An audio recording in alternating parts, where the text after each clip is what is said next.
All right, it's rolling. All right, cool.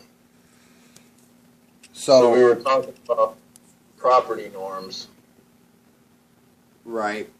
Well, we were discussing the how it seems that you said communists seem to believe that we believe that a guy rightfully owns a field or something just by saying it without ever actually laboring on it, basically. Without first, Right. you go ahead Or and explain or Hoppe's first use principle again in the manner that you did, maybe. yeah.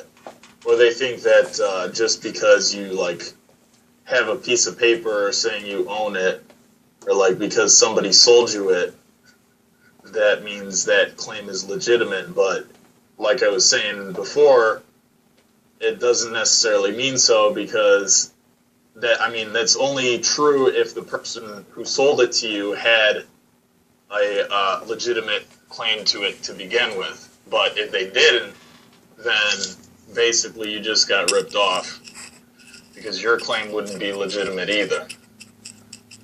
Right, exactly, and that's. Uh, Go ahead and if you would try to articulate that first use principle. I mean, if you the way you said it was like perfect, basically. If you could remember that, but I don't remember exactly what I said, but well, right. yeah, basically you can't just claim something. You have to. Oh yeah, what Hoppe was saying. Basically, he was saying like every single property norm that you have, in order for it to be legitimate, it has to be conflict free, right? So any norm that creates conflict is illegitimate, right? And one of those norms that he mentions is the first use principle. Basically, you need to, in order to claim that you own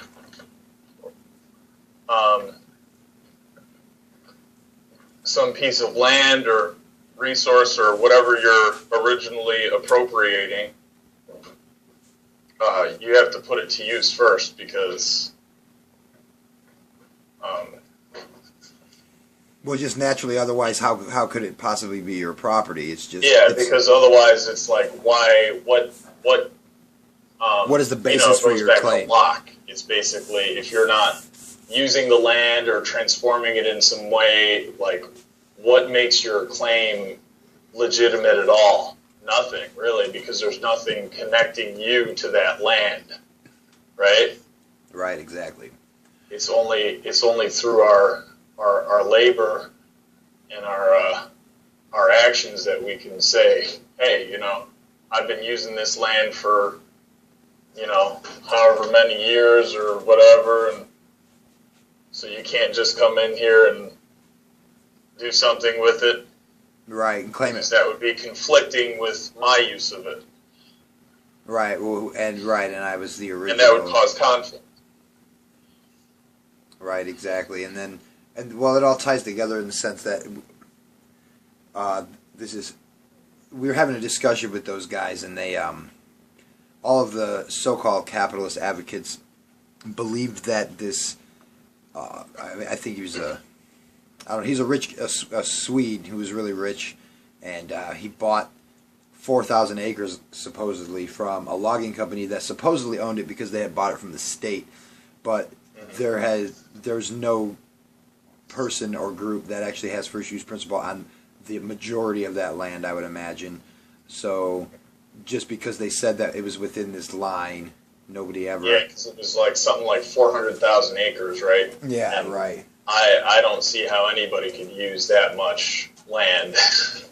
Right, that's a pretty expansive terrain there, but and if it's claimed to be owned by the government, well, we know that the government's claim to land is always illegitimate because they either claim land that they've never used or never transformed, or if they are using it, it's because they funded it through theft. Right, their whole operation is funded through theft. So there is one point, though. The interesting point was the so-called free market advocates were the ones believing that this claim was legitimate and that this guy actually owned all this land, and the communists were, they were saying it was illegitimate, and I think that they usually would. And it's interesting, though, that I, in this argument, was agreeing more with the so-called communists. But what's interesting, though, is communists seem to have a really hard time articulating why this is the case, because they just kind of like cringe when you say Homestead Principle or Murray Rothbard or anything like that. Mm-hmm. And they try to toss out the whole concept of property rights when that's really the only thing, obviously, that would make your statement of anything being theft, sound. So, right. Yeah, that's just, it's pretty interesting that the sides are kind of flipped on that perspective, but that also... Well, I mean, the communists, they believe in having personal property, right? That's how they say it, yeah. That's how they say it, right. Which I would just call it, we would just maybe call it just regular property or private property, but they feel like they need to distinguish between... Because to them, private property means something different than by what we mean it by it. Well, they have. Well, here's when it comes down to it, like their word for property or what they view as private property, I think is kind of just what we were talking about, and what we're talking about is just. I think to them, a necessary component of what they call capitalism is that illegitimate claim. So it is like, to them, it is inherently tied to the state if the state's backing that up. I mean, it's easy for them to see, like, how, okay, well, it's not legitimate if this guy just said he did it, but they're still arguing against that. He owns the land and that's private property, but really it's not property, right? The point is that it's not property. That's actually one reason why I feel like I don't want to use the term anarcho-capitalism anymore. Is because a lot of people think that way about the term capitalism. It's weird. It's like they all think, oh, it's the same as like, what we would call corporatism. Yeah, or feudalism. I think they think it's kind of like the same situation. It's like rule by corporations instead of simply just free markets, freedom of exchange. So. That's why whenever I get the chance, I'd prefer to use the term market instead of like capitalism. Yeah, well, I agree in a sense. Like, basically, I just always said market. Go on and on about terminology. I mean, I don't necessarily think using the word anarchist is good either, but then it's like I can't even. Nobody knows what I mean, Yeah. Well, I mean, people do get confused, but. I mean, kind of. There's at least, it seems that everybody has half of it, right? Which is, you want no government. The problem is that they think that means there wouldn't be anything and that you also want to blow stuff up. So it's like, at least, hopefully they got half of it right. It's like, no. Well, that's the illusion, right? Yeah. Because they think that government is what creates order in society, and actually the opposite is true. Government is chaos, and anarchy is, well, if I may use the term anarchy, maybe I would prefer to use the term polycentric law or something like that, or voluntarism, or just people cooperating with each other. Yeah, society, basically, right? Yeah, that's really what's order. But the government, I mean, obviously all they are, or the state, is another term we could debate, government or the state. Some people use them interchangeably, others don't. But, so the state, basically it's basically the same as a mafia group, except people somehow view them as legitimate, even though they're not. Right.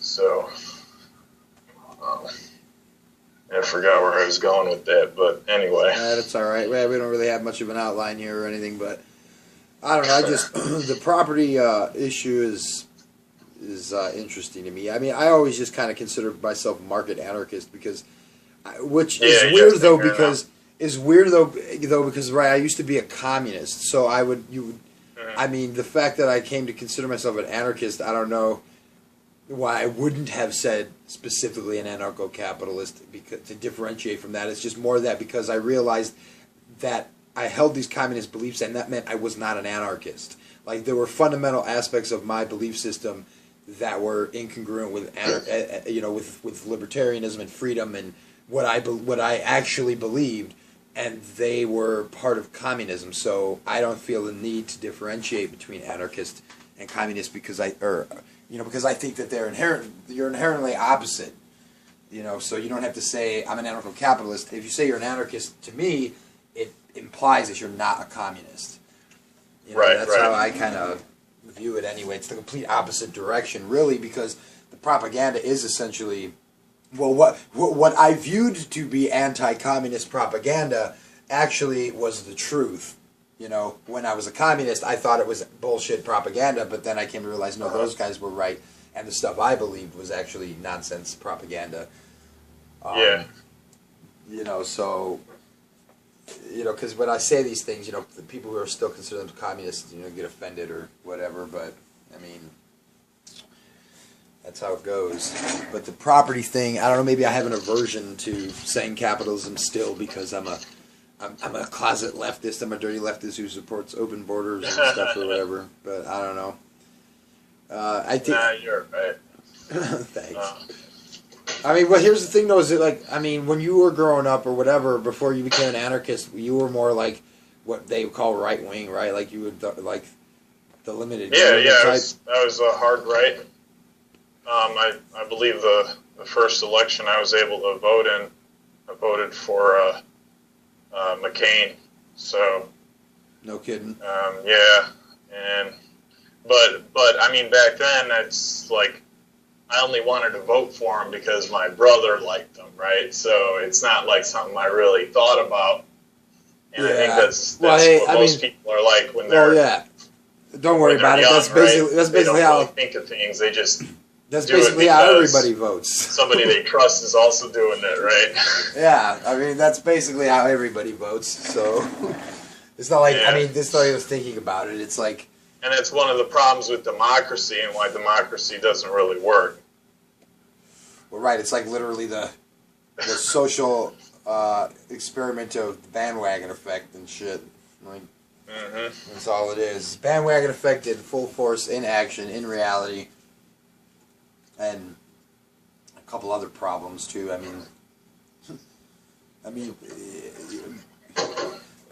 If groups act together, that's one thing, but when you got delusional groups acting together based on their delusions, and specifically the delusion that, slavery is legitimate, basically, is what it boils down to, and that could cause big problems in the world, as we can see. But I find it interesting that you coming from that background and me coming from that, but still we agree on that concept of property. That to me, that's the logical conclusion, is that no, that guy doesn't own that big open field, because now, like, I could just stand anywhere and say, oh, I was discussing this with another communist too the other day. And he was like something with the whole property is theft thing.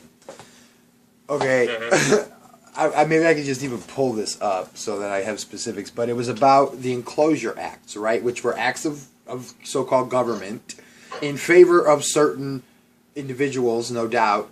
To basically, like, kick the serfs and everybody off the lands and stuff like that. But, like, by my view, that whole so-called property system was illegitimate to begin with, right? So, really, it would boil down to whoever was legitimately working those lands owned those lands. And the so-called decrees of government and stuff. Right, but so, this came down to the commons and stuff, too. This was the whole thing about the commons.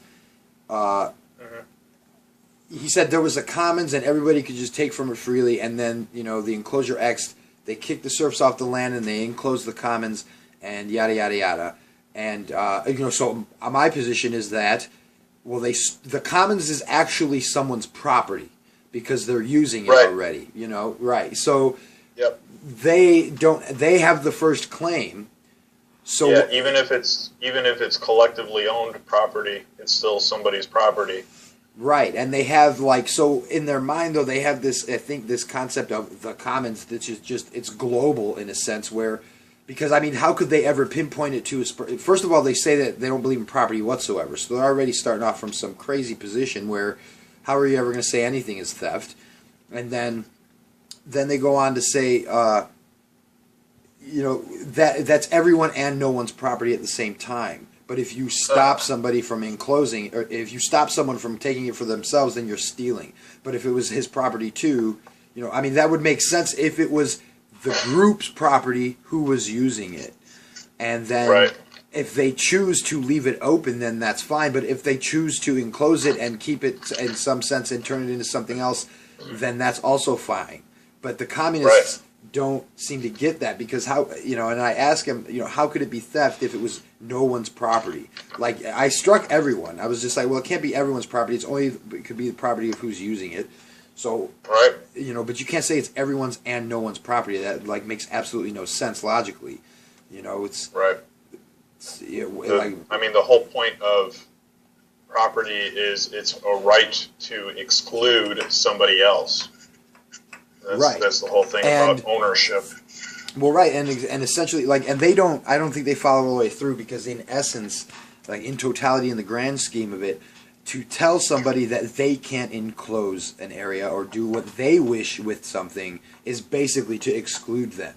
Even if you say, well, you can hunt in it and you can take whatever you want, or you can pick as many off the trees as you want, or whatever, they're still like, who are they to even make these claims that you can't then go enclose a section of, or build a house inside of it or something, And then I'm just going to go homestead in this forest area that you guys have been hunting in for a while. So, if they stop him from enclosing it, they're just claiming it as property anyway. Even if they leave it open to all, what they would probably call public, Right.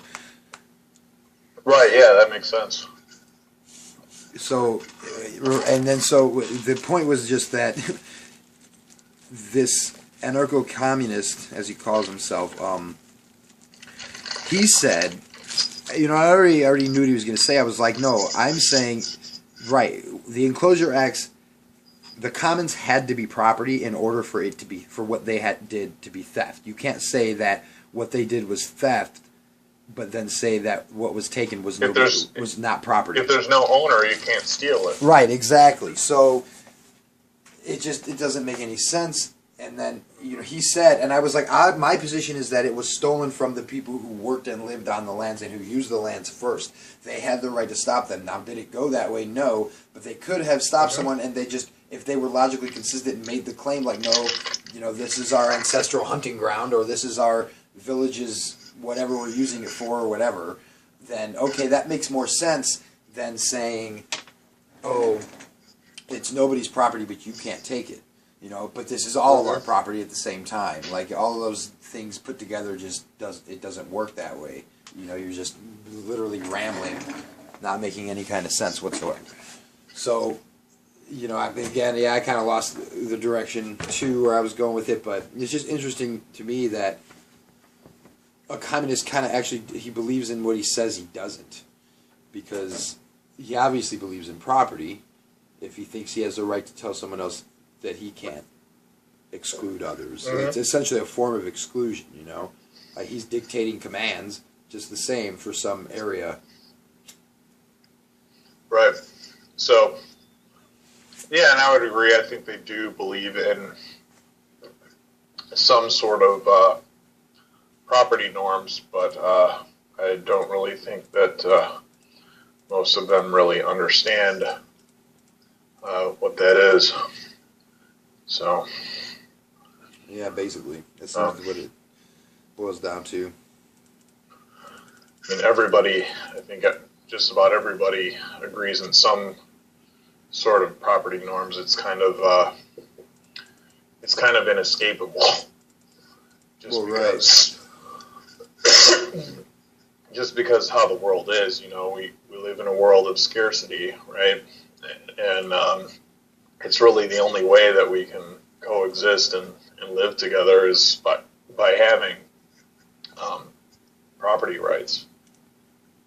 So, Well, yeah, it's unavoidable. You're not going to tell me that you're just going to let people freely take the stuff. I mean, you can't even you tell me that it's your stuff, I guess, if you go so far with that whole thing.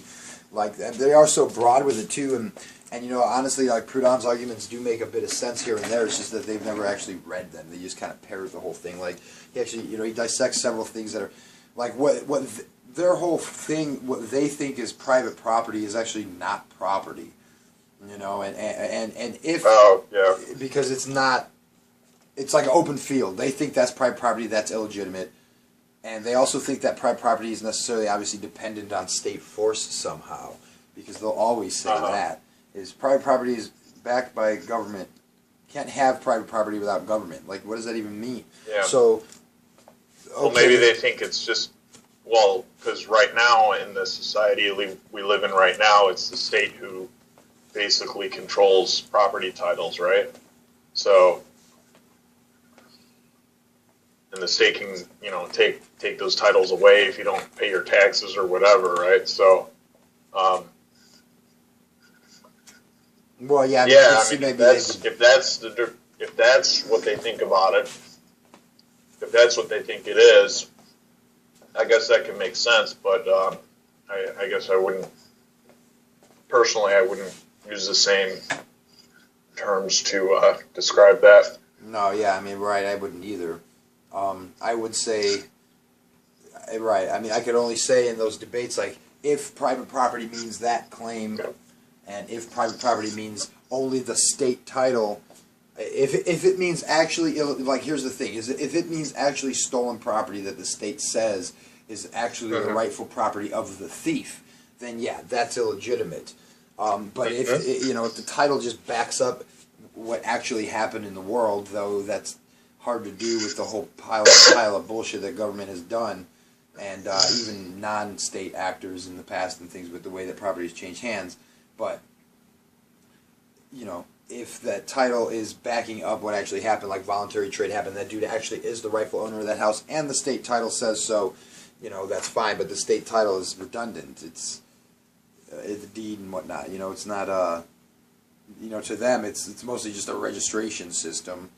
I mean, and I'm sure there would, and there's going to be things like that probably forever, even if it's not necessarily a state, it's just registering your property to keep track of it for your own safety, and for your own good, and just I mean, firms might even just do that. Like the manufacturers might make they obviously make their own identifying marks. So it's like that type of information would probably become more abundant when it came down to like tracking down criminals and stuff like that. Yeah, or maybe like real estate developers might keep a record of that,